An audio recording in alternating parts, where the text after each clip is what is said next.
যখন পানির দরকার হয় শুষ্ক মৌসুমে বাংলাদেশের নদীগুলো মরে যাচ্ছে, খাল বিলগুলো মরে যাচ্ছে, তখন তারা পানি দিচ্ছে না। এখন আমাদের পানি দরকার না, বৃষ্টির পানিতে আমাদের পর্যাপ্ত পানি হয়ে আসতেছে, তাহলে তারা এখন কেন পানি দিচ্ছে? তার মানে কি বাংলাদেশকে বিপদগ্রস্ত করার জন্য তারা পানিটা দিচ্ছে। 150, 150 এমন প্যাকেট যখন তৈরি করলো তখন আমরা কিছু সংগঠনকে এগুলো হস্তান্তর করে দিই, যে আমরা গাড়ি ভাড়াটা সেখানে না আমরা টাকাগুলো দিয়ে দিই, তাহলে বৃষ্টি নেমে যাওয়ার পরে তাদের ঘর বাড়ি চিন্তা করতে হবে। এই টাকাটা যদি ফান্ডে জমা হয় তাহলে আরো বেশি ভালো হবে। তা আমরা এই টাকাগুলো এই জন্য ফান্ডে জমা দিচ্ছি। আমরা টিভিতে বিভিন্ন পেপার পত্রিকায় দেখতেছি যে ফেনী, নোয়াখালী, লক্ষ্মীপুর, কুমিল্লা এবং উত্তরবঙ্গ এরিয়াতে বন্যায় মানুষজন মারা যাচ্ছে, খুব খারাপ অবস্থায় আছে, তারা খাবার পাচ্ছে না। তো সেই জিনিসগুলো দেখে অনুশোচনা বোধ থেকে আমাদের যে হিজড়া কমিউনিটির লোকজন আছে সবাই যে যতটুকু পারছে 150 যে যা পারে সবাই মিলে সম্মিলিত ভাবে আজকে আমরা একটা 50,000 টাকার মতো একটা অনুদান নিয়ে আসছি। যখন পানির দরকার হয় শুষ্ক মৌসুমে বাংলাদেশের নদীগুলো মরে যাচ্ছে, খাল বিলগুলো মরে যাচ্ছে, তখন তারা পানি দিচ্ছে না। এখন আমাদের পানির দরকার না, বৃষ্টির পানিতে আমাদের পর্যাপ্ত পানি হয়ে আসতেছে, তাহলে তারা এখন কেন পানি দিচ্ছে? তার মানে কি বাংলাদেশকে বিপদগ্রস্ত করার জন্য তারা পানিটা দিচ্ছে। বাংলাদেশের পরিকল্পিত একটা প্ল্যান, তাছাড়া কিছু না। নাহলে এত বছর হয়ে যাচ্ছে, 17 বছর তারা বাচ্চাল না, 17 বছর পরে সেখানে তারা বাচ্চাল 109টা গেট ছেড়ে দিচ্ছে, এক জায়গা চাচ্ছে 109টা আর ছাড়া আছে, তাই না?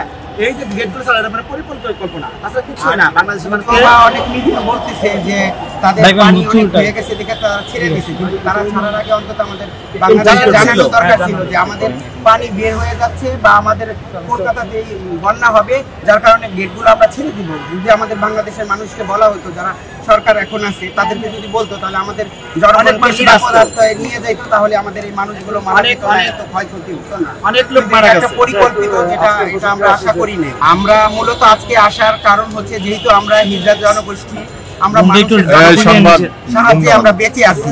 তো যেহেতু আমরা জন্মসূত্রে এই দেশের নাগরিক হিসেবে কিছু দায়িত্ব থাকে, সেই দায়িত্ববোধ থেকে আমরা টিভিতে বিভিন্ন পেপার পত্রিকায় দেখতেছি যে ফেনী, নোয়াখালী, লক্ষ্মীপুর, কুমিল্লা এবং উত্তরবঙ্গ এরিয়াতে বন্যায় মানুষজন মারা যাচ্ছে, খুব খারাপ অবস্থায় আছে, তারা খাবার পাচ্ছে না।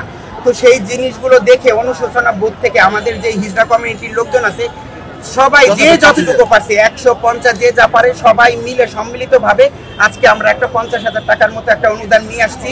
জাস্ট আমরা একটা ভালোবাসা যে মানুষের পাশে আমাদের দায়িত্ব দ্বারা, কারণ প্রতিটা জনগণ আমাদের পাশে আছে, তাদের কারণে আজকে আমরা বেঁচে আছি এই কমিউনিটি। তো আমাদেরও একটা দায়িত্ব থাকে, তো আমরা যতটুকু পারছি ততটুকু সাহায্য করছি, জানি না কতটুকু হবে, তবে আশা করি যে আরো আমাদের কমিউনিটি যারা আছে সবাই আমাদের পাশাপাশি এবং সুশীল সমাজের যারা আছে সবাই পাশে দাঁড়ানো দরকার, এগিয়ে দাঁড়ানো দরকার, কারণ এটা আমাদের নৈতিক দায়িত্ব। কারণ মানুষ হিসেবে আমরা সবাই মানুষ, যদি সবার উপরে মানুষ সত্য কথাটা সত্য হয়ে থাকে। একটা গাড়ি 40,000 টাকা লাগে।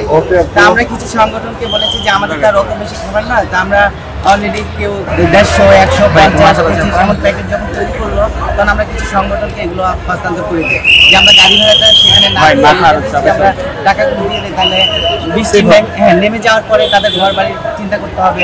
এই টাকাটা যদি ফান্ডে জমা হয় তাহলে আরো বেশি ভালো হবে। তা আমরা এই টাকাগুলো এই জন্য ফান্ডে জমা দিচ্ছি। আচ্ছা, আর সবচেয়ে বড় কথা এখানে যারা দায়িত্বে আছে তারা হয়তো সুন্দরভাবে এই জিনিসটা বন্টন করতে পারবে। আমরা গেলে হয়তো অনেকে পাইছে তাদেরকেই আমরা দিচ্ছি, বা যারা পাই নাই তাদের কাছে আমরা যেতে পারতেছি না। এই কারণেই আমরা এখানে দিচ্ছি, যাতে সুন্দরভাবে জিনিসটা আমাদের বন্যার্থীদের যারা অসহায়, যারা ক্ষতিগ্রস্ত হয়েছে তাদের সাথে যেন বন্টন হয়। ইভেন আমরা এই যে অন্তর্বর্তী সরকারের আন্দোলনের কারণে যখন সরকারটা আসছে তখন আমাদের এই কমিউনিটির মানুষের অনেকের ভাঙচুর হয়েছে, বিভিন্ন বাড়ি ঘর জ্বালায়া দিচ্ছে, তাদেরকেও আমরা সহযোগিতা করছি, যতটুকু পারছি মানুষকে আমরা সহযোগিতা করছি, কারণ এটা আমাদের নৈতিক দায়িত্ব মানুষের পাশে দাঁড়ানো, যেহেতু আমরা মানুষ, তাই না? এই কারণে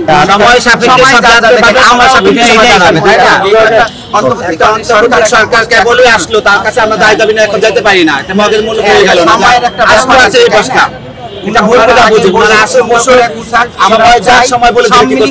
সুন্দর একটা পৃথিবী, সুন্দর একটা দেশ, যেই দেশে কোনো মানুষের ভেদাভেদ থাকবে না কোনো বৈষম্য, সহিংসতা, নির্যাতন। দিন শেষে সবাই আমরা মানুষ। সত্য, বস্তুনিষ্ঠ ও নিরপেক্ষ দৈনিক জনবাণী।